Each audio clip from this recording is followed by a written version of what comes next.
Ky podcast vjen për ju me mbështetjen e X1, Philip Lane Residence dhe 1001 Solutions. Përshëndetje, jemi në podcast, jemi në Radar. Ditën e sotme do të flasim për aktualitetin politik. Me ne është bashkuar avokati mirënjohur, zoti Romeo Kara. Avokat, shumë faleminderit që jeni me ne. Faleminderit ju. Ta nisim me një lajm të fundit. Ka pasur një deklaratë të presidentit të Ukrainës Zelenski që ka shkaktuar shumë reagime si në Shqipëri ashtu edhe në Kosovë. Ai ka thënë nga Serbia që nuk e njoh pavarësinë e Kosovës. Si e shikoni ju këtë? Më tepër se sa një solidaritet midis sllave, unë kam parë si deklaratë politike që ti ndërpres çdo lloj interpretimi nesër për krimen. Pasi kemi pasur disa analogjira të përmendur nga Lavrov në rastin e Krimes lidhur me Kosovën. Është përdorur kjo analogji që në vitin 2014, kur pas aneksimit dhe u bë pseudo referendumi i Krimes, u përdor analogjia me Kosovën. Megjithatë, mund të ta kishte shmangur këtë qëndrim ndaj Kosovës e ndaj shqiptarëve, që kanë qenë përkrahas më të fuqishmit të Ukrainës. Ne jo vetëm kemi mbajtur një qëndrim unison me SBA-t dhe Europën në rastin e Ukrainës, po kemi mbajtur, besoj, qëndrim në anën e drejtë të sërisë, ku kemi qenë pa ekuivok kundër agresionit, duke respektuar të drejtën e Ukrainës për të vendosur vetë për fatin e saj, fat të cilin e do që ta shkruaj për krah popullit evropian dhe për krah familjes demokratike evropiane. Parë të këndvështrim, ja kishte borxh shqiptarëve, të Shqipërisë dhe të Kosovës, të heshte, dhe jo ta bënte ata. Për mua është një gabim që ka lënë një shije jo të mirë tek shqiptarët. Jo vetëm tek shqiptarët e Kosovës, por edhe tek ne këtej. Mendoj që ka vend ta korrigjoj. Mendoni, avokat? Pra deklarata e nesërme mund ta zhbëhet të sotmen. Pra nuk mund të flitet më sot për ngjashmëri totale, ne themi në përgjigje asnjë popull, asnjë çështje nuk i ngjan tjetrit, edhe çështja e një populli nuk mund t'i ngjajë një popull tjetër. Mendoni, avokat, që është një tentativë ndoshta për t'u afruar më shumë me Serbinë, duke qenë se zoti Zelenski shpreh shumë herë që ka një mungesë armësh. Serbia prodhon armë, ka armë, edhe të dhëna ndoshta si në formë huaje ose me para edhe nga Rusia për fat të keq, për ironi. A është një tentativë për të krijuar më shumë ardhënie në këtë aspekt, apo nuk e shikoni? Nuk besoj se ka ndonjë varësi etike për armët. Thjesht e ka trajtuar atë çështje për të dhënë një mesazh për krimen, që ne nuk ushqejmë separatizëm. Por njëkohësisht ka bërë një zgjedhje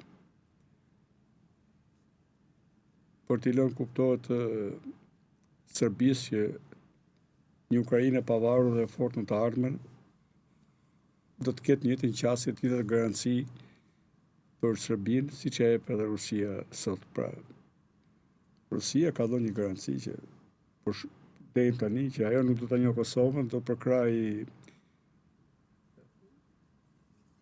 interesat dhe planet jo të shfaqura zyrtarisht, po të diku opozitarisht në gjithmonë në Serbi për të rikthyer në Kosovë. Të njëjtin qëndrim tani po mban edhe Ukraina, për të thënë që ne do jemi suportuesit tuaj, nuk ndryshojmë politikën ndaj jush, edhe të vakumin rus nesër mund ta mbulojmë ne, për shembull, si Ukrainë. Pra, një plan afatgjatë, nëse kjo do të qëndrojë edhe më pas këto deklarate, besoj që edhe raportet e Shqipërisë me Ukrainën duhet rishihen pastaj. Avokat, se mbi të gjitha nuk do të shkojmë më gjatë me këto vetë mohimet aty ku prek interesi shqiptar. Mund të themi me gojën plot jo, edhe pa frikë. një gjë që nuk është e drejtë, mos e bëj themi, një gjë që nuk është e saktë, mos e thuaj. Tëra Zelenski ka bërë dy gabime.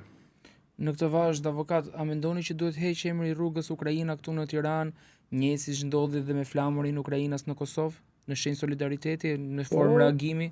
Është një reagim edhe instinktiv dhe i diku impulsiv, po duhet ta kuptoj që duhet merituar.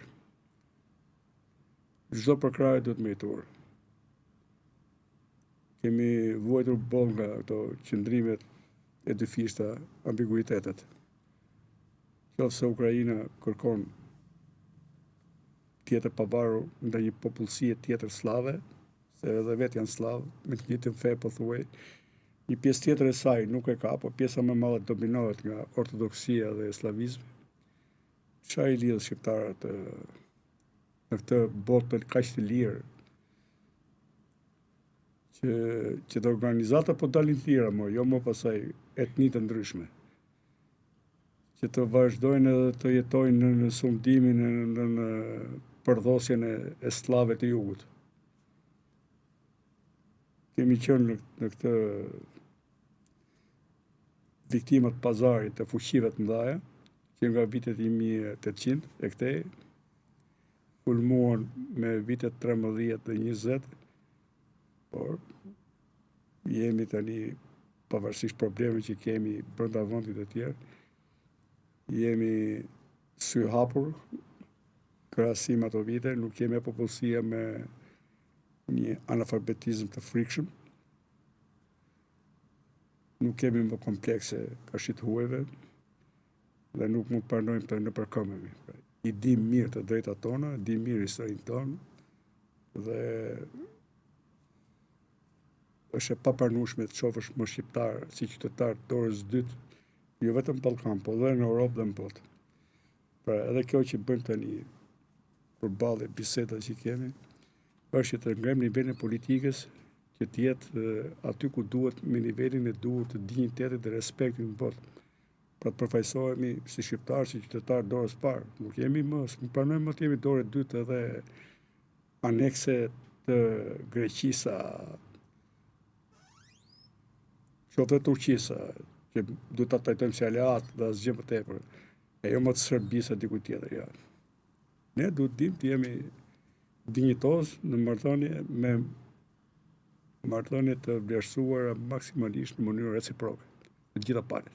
Protesta që mbahet për 71 ditësh në Tiranë, e tentoi të rregullonte politikën shqiptare, paktën në fillimet e saj. Mendoni që është duke vijuar akoma këtë lloj misioni, nëse mund ta quajmë kështu? Ja, protesta nuk ka tentuar të rregullojë politikën. Është protestë ndaj politikës. Akoma s'kemi parë një tribunë të mendimeve të pjekura politike. Dhe kjo stërzjat dhe besoj nuk është në të mirën e protestës.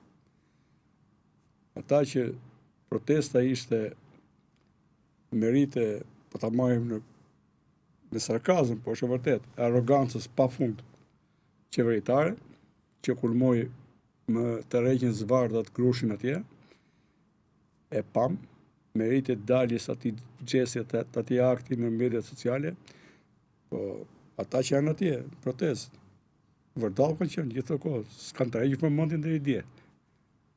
Për të na bërë të shkojmë kafe, jo më pasaj të shkojmë protest, në mes vapës. Por ne dolëm se aty na u derdh kupa. Ata mendojnë se mund të bëjnë karrierë. Ndërkohë që ka kohë për karrierë, se sido që të bëhet, te vota do shkojmë. Por, njëkohësisht, këtë moment, nuk e përdorën si duhet, ne duhet të kishim mbaruar punë deri tani, të paktën me kodin zgjedhor dhe me 2-3 ligjet kryesore. Ligjin për investime strategjike, për zonat e mbrojtura, për paketet e maleve të tjera. Të paktën këto, pastaj kalonin tjetër. Nuk mund të marrësh pushtetin ti se dole në rrugë. Mekanizmi nuk mund ta ndrojmë. Ne duhet të rregullojmë mekanizmin. Ky lloj mekanizmi që kemi akoma do prodhoj këtë pushtet që është. Ne dim që jemi peng i marrjes peng të votës së lirë. Shqiptarët kur s'kan votuar sipas nenit 1 dhe 2 kushtetues, pra votime të lira të ndershme, të barabarta, dhe mund flasim se ne nesër kërkojmë të kemi një Shqipëri të shanseve barabarta. mos dalin dy agallar, Rama e Berisha, edhe ca nën qallar tjerë që vendosin për fatin e njerëzve sikur të janë kutinë e shahut. Pra duke rënë meritokracia, duke rënë mundësia që njerëzit ta meritojnë, siç meritojnë votën, domethënë të meritojnë të ardhmen e tjerë. Ta meritojnë edhe fatkeqësinë bashkë kur e kërkon, kur e lyp me zor, si kriminali e tjerë. Pastaj flasim për rregullat e tregut lirë, pra bëjmë tregun e lirë politik, duke vendosur një kod zgjedhor tjetër, minimumi si Kosovë, të administrohet jo nga dy partit banda, po të administrohet nga njerëz pavarur. Tani Los Dinamo Partizani edhe e kanë bërë kodin e tillë që kampionatin e fitojnë vetëm ata, edhe trajner, edhe arbitrat janë vetëm ata, edhe komisioni i disiplinës vetëm ata, po jo, më nuk shkon kështu. Nuk e pranon njëri në botë. Komisioni qendror zgjedh mos jetë i pavarur. Mund të varet, nuk e di, në një sektor ministrit të rendit, ku ta diun si do ta parashikojnë. Po ti je i pavarur. Ti je institucion vetë. Aty, secila parti çon vetën. Ti mund t'i çosh bashkëgusit. Po e ndan komisionin 4 kyë, 3 kyë. Po tjerë. Dhe pastaj e kanë bërë të pamundur që një forcë politike të lindi. Por vetë kanë hyrë politik me 200 komunistë ka hyrë Partia Socialiste, 41-shin, dhe këta tjerë të 90-90-s, të tjerë i kërkojnë qiqranerë dhe kërcumbi sa marë. Duhet mira firma, dhe praktikisht nuk e merr dot kur ata, për kandidatuar. Por ti kur nuk lejon lindjen e demokracisë vogël, të re, rigjeneruese, nuk e që bën. Sistemi nuk vetë gjenerohet kështu mënyrë njerëzore, qytetare. Atëherë mbushet kupa, do kalosh pasaj protest, revolucion, rebelime, ku ta diun. Se po t'i lën këto që themu, pas edhe protestat jetë më qytetare, më e thjeshtë, ne dalim, protestojmë, themi që na mbush kupa, dhe ai që është lart, që nuk e di çfarë ndor poshtë, prit tani se. Po ndrojmë. Po tani 70 ditë protest, 71 ditë. Ka një ndryshim ligjor? Dhe unë them që ata të protestës nuk do të shkojnë në shtëpi, se ne japim shembull në keq pasaj që edhe protesta s'bë ka fajtë në Shqipëri. Po duhet të ishte luajtur në mënyrë që të kishin marrë një ndryshim ligjor. Pa nuk shkohet në shtëpi me humbje. Për të po flas. Pra duhet të ishte administruar në forma më efektive dhe mendoj që pastaj nga e protesta mendoj që do të ketë persona që mund formohen disa rrymë politike, se nuk i shoh të gjithë të njësuar politikisht. Pra nuk janë që mendojnë gjithësoj. Dhe ti kur shkruan deklarat, ti do të marrësh disa pika kryesore që janë për të gjithë shqiptarët. Ta menduar se ajo protestë është qeveria, e ka gabim.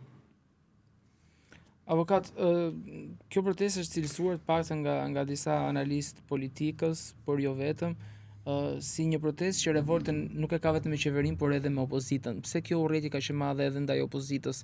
Konsiderohen nga analistët si ndoshta protesta e vetme edhe një grumbull njerëzish të vetëm në botë që kanë një urrëti kaq të madhe për një parti që nuk është në pushtet. Ata po bashkëqeverisin tani, se janë opozita. Janë në gallar me hotele, me para pafunde. Mjafton të përthesh bankersin që të dy hajdutët e kryesorë të më thonë, për i marrë si grupime të PSD, janë zhytur me kokë, patje, avokatë dy palve, e të janë gjë më të vogla, disa 10 miliona euro. Biznesmenët që përfaqësojnë të dy palve, dhe personomet të dy palve, ata janë të bashkuar në një tani. Ku t'ja bëjnë të lojra, mund t'ja bëjnë një tjetër, por as ka fare ndarje midis tyre. Edhe në mënyrën e qeverisjes, është një vazhdimsi të njërë, po me kostum tjetër, ke parasysh. Ndryshim kemi ne të dy në qeverisje të shënë si ka lloj fytyrës apo i asaj që themi retorike, se ta diun instalojmë diçka të ndryshe kur ajo që bëhet, produkti është i njëjtë. Këtu ka një demagogji, dhe edhe njerëzit e pandit në Shqipëri nuk mund të jetosh më tani, po si ishe pjesë e kësaj bande ose kësaj bande. Dhe aty ka pasur një të shuj. Se edhe ata që parmatje, që uranë me grushta, janë përzirë bashkë. Na doli Gjergj Kokoshi, plak i opozitës me Demek, po që për mua është bashkëkryetar në qeverisje, Saliu dhe kërcënoi, le të plasin ata, dhëmbin kaq ta bëjnë ata, po investimi atje do mbrohet. Dhe gjitha i mafiozliku atje ka lulëzuar që në kohën aty dhe ka vazhduar, nuk është penguar. Mund të jetë në kreti shkallë më lartë, normal se evoluojnë gjërat. Aja ka kaluar Rama Berishës, unë mendoj po, ka kaluar. Por janë përpara historisë, përpara Shqipërisë, përpara këtij populli, janë bashkëfajtorë kështu, në mënyrë të merituar dhe janë konkurrojnë që është njëri më poshtë se tjetri, asgjë më tepër. Në të hyjmë analizave dhe veç personave, të paftyrëve që kanë edhe këta të opozitës, që janë të krimur para, të zhytur në afera, në tendra, në pisliqe. Kush janë këta? Po të gjithë ta merr këta, kush janë këta? Pse s'bëni një analizë si u bë i pasur Fariballiu? Bëni një analizë. Ky Bajgano i Shqipërisë ka pasi figurë çuditshme të krijuar si legjend. Letërsia popullore bullgare. Një lloj zhveku i Bullgarisë të asaj kohe, të fund shekullit të 19, fillim shekullit 20. Ky Bajgano i Shqipërisë, pse u bë pas, si u bë, si e krijoi ky ata që nga gazeta parë, si u bë biznesmen ky, si i arsimoi fëmijët ky, dhe si ja përkëdhel ky tjetri që është pushtet, domethënë. Kështu plas. Pastaj biznesmenët që i kishin njërin krah dhe përfundimisht 2017 kaluan krahun tjetër. Po që për mua personal me dy palë. Nuk po ke një deputet tjetër nga e ke të Beratin, plan që ka dalë me 20 ca shtëpia të PD-s. Babai i tij na del me 20 ca shtëpia. Pleqt e këtyre më të zgjuarit. Mamat e tyre janë kloçka që fillojnë të ribëjnë vezë edhe kur janë nga 70 vjeç. Pra na nxjerrin para dhe fitime dhe ju vjen krijimtaria dhe fuqia dhe 70 vjeç. Të përshtirë kështu, të neveritshëm domethënë. Edhe bëjnë sikur janë aty kanë rregulluar punët e veta, byllët e veta. Asgjë tepër. Dhe fakti që mohuan që ata do dinin për votën e lirë me demek në 8 protesta. Dhe kur që puna me një saleanj udhëjaks Berisha dhe e stopoi fare votimin e lirë, mendojmë në raste tjera. Kishte votim edhe përballë me Meselës, s'kishte votim. Opozit, Sali Berisha, Adriana Kalaja, çfarë them unë, të marrësh vrapin, natën pa hënë edhe me shi, Albana Vokshi dhe Nul Moka.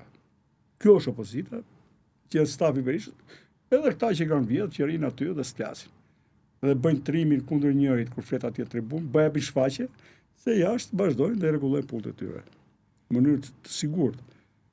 Dhe pasaj kjo opozit pranon të investohet nga pjesë të opozitës për bërë diversionet përpara bashkisë, për të rrëzuar Ion Belin e tjerë. Pa janë opozita e skenareve të zeza. Avokat, pse nuk jep dorëheqjen zoti Sali Berisha? Mosha biologjike nuk është se ja lejon që të jetë në aktivitet politik kaq të zëshëm. Mosha mund të jesh edhe 20 vjeç i konsumuar fare. Qartë. Japi dorëheqjen ai. Mirë është i kryet pushtetit. Do lër tani minimumi që i dim ja 40 prona krushqis ti, dhe pasaj ky dhe tjerë. Sundimtarët nuk japin dorëheqjen. Se e konsiderojnë veten mbi ligjin, prandaj quhen sundimtarë. Ata rrëzohen. Edhe ka dy mënyra për të rrëzuar, ose me pushtet, ose me rebelim. Me drejtësi ose me rebelim. Se vot s'ka, kur s'ka vot. Ne drejtësi s'kemi, këtë s'kemi, nuk e di, duhet të gjejmë ato. Kjo është e keqe, kemi mbajtur peng. Se ai mirë që është mësuar të jetojë dhe ja ka ndier lezetin pushtetit. Po është halli madh kur rin pushtet, se pore nga pushteti pastaj nuk e gëzon dot lirin, edhe se menaxhon dot me fatin tënd. Dhe ky është fundi i sundimtarëve të neveritshëm si Berisha me shok. Ata që ka pasur në dorë fatin mbas 8 miliona njerëzve, ose 10 mijë njerëzve, arrin fund fare nuk kanë dorë fatin e tyre. Kështu ka qenë Ramiz Ali. Dhe ai e ka ngrënë një herë mbes Ramiz Alin, edhe në Xhmia Hoxhën, që u dha garanci dhe pastaj i futi në qeli, kështu s'ka besim. Ai ka besim vetëm ky pushtet i tij personal. Avokat, ka rinë në pushtet dhe për çështën mbijetese. Mbijetesë për çfarë? Mbijetesë me drejtësia. edhe nga zhvlerësimi i çdo aseti. Hajduti është, nuk është gjë tjetër. Aroti që ka parametra njerëzore dhe që temu të kostumin e dinjitetshëm e tjerë, të një buri shtetit. Hajdut ordiner, asgjë më tepër. Po që fatkeqësisht na ka vjedhë jetën neve, këto që ke përballë tu dhe gjithë brezit tim, pra kam qenë shumë i ri se ty. I keni besuar? Në herë dhe mund të kem besuar, por nuk kam qenë shumë naiv. Me ata kam pas përplasje që në fillim. S'kam besu kur ke qëndrimet pak këmbë, pak kokë, se s'ka pas njerë qëndrimet qarta dhe në atë kohë. Kemi vajt me ca si këta që dalin me treparua, ne Shqipëria në Europë, liri demokraci, nuk kemi pas një program qartë. Kam besuar në atë kohë ka asistenca e Amerikanëve, e FMN-s, Bankës Botërore, që fatkeqësisht nuk doli. Tek ata po e më shkënjërë. Po këta e jasë. A keni shpresë tek Ish Ushtaraku tashmë në rolin ambasadori që pritet vinë në Shqipëri në ambasadën amerikane Eric Wendt? Keni shpresa që me vëzhgimin e tij, me trystinë e tij, me presionin e tij ndoshta mund ndryshoj diçka në politikën shqiptare? Po diçka mund të bëj, po ai unë më shoh si një ushtarak që i kanë vënë një mantel diplomati për të marrë më tepër me pjesën gjeopolitike. Ne jemi të bazë larguar nga teatri i luftimeve në Ukrainë edhe në lindjen e mesme, kështu që do të ketë vëmendjen aty dhe do kërkoj që tu të ketë pak një stabilitet politik në funksion të interesave të mëdha amerikane. Aty pasaj, nëse këta do ta shqetësojnë, do bën shqetësim për politikën e madhe, atëherë pasaj do përcjelli dhe ai mesazhet e duhura. Mund të ketë ndryshim, pastaj. Këto ka protestat tani një gjë të mirë që përcjell mesazhin që shqiptarët nuk e pranojnë. Ata të lejojnë të ujë të sundos Shqipëri kur populli yt edhe në vendin si Shqipëri populli yt e pranon. Tani shqiptarët po thonë ne nuk e pranojmë. Kështu që ka rënë stabiliteti politik edhe i Ramës. Ose është në rënë e sipër. Prandaj të huajt besoj do kërkojnë zgjidhje tjetër në një moment caktuar mbase do fitoj ideja për të shkartisur edhe një herë letrat e politikës shqiptare. Avokat, shumë faleminderit që ishim në këtë hapësirë, faleminderit shumë për analizën tuaj të Faleminderit saktë. ju.